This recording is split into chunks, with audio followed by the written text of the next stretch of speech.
According to the CDC, 1 in 5,000 Americans suffers from sickle cell anemia. That's a blood disorder that prevents oxygen from getting to the limbs and the organs. It causes extreme pain, infection, and often strokes, and affects mostly African Americans. We met one Atlanta man who's lived with sickle cell since birth, and now he's telling the story of his private nightmare in a very public way. Rolling video, rolling audio. Jaqai, Mickelsen, and Omar Beach go way back.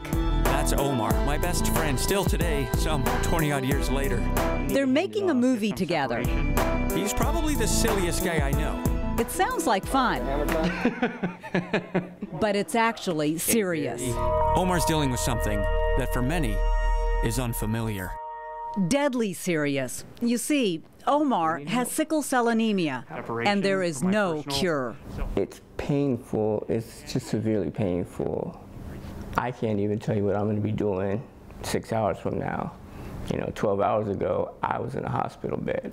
For many years, Omar was living on his own in San Diego. But in 2002, he moved in with his mother in Woodstock. He and Jaqai had often talked of making a movie about his battle. But when Jaqai came to visit 2 years ago, he found Omar in the hospital again, this time in really bad shape.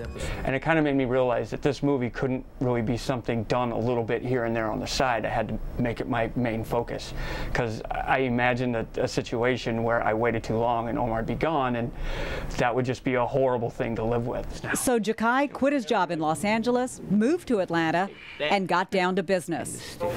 60 hours of footage later, they've got the makings of a documentary they're calling Spilled Milk. It's a story of friendship. Coming into this thing, I think I was a little naive on how difficult it would be emotionally. It's been really hard. And trust. If he didn't ask, I would have never done it for anyone else.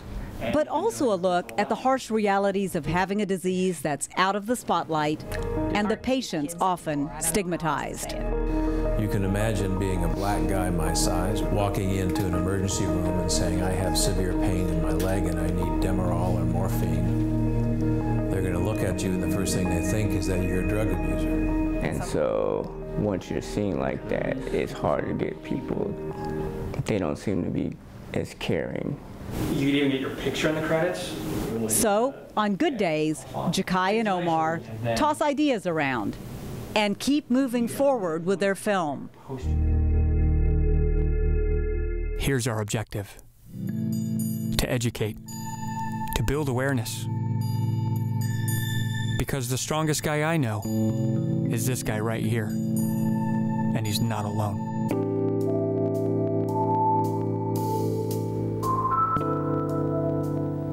Jaqai says they've shot about 85% of the film. They're hoping to have it finished and ready for screening by the end of the year. And if you're interested in more information on spilled milk and sickle cell anemia, you can go to myfoxatlanta.com, click on the Good Day tab. Looks very interesting. How are they going to pay for the film? It's a lot of money. Jaqai has paid all of it out of his own pocket. That's about $30,000 so far for equipment and travel. They are looking for help right now. They've just started a fundraising campaign at Indiegogo.com. They're hoping to raise enough money to cover the travel costs for the last interview and for post-production. But certainly a powerful film about a very private issue, but hopefully getting the message out there. Wow, that's great. Thanks a lot, Gravir. 826 is your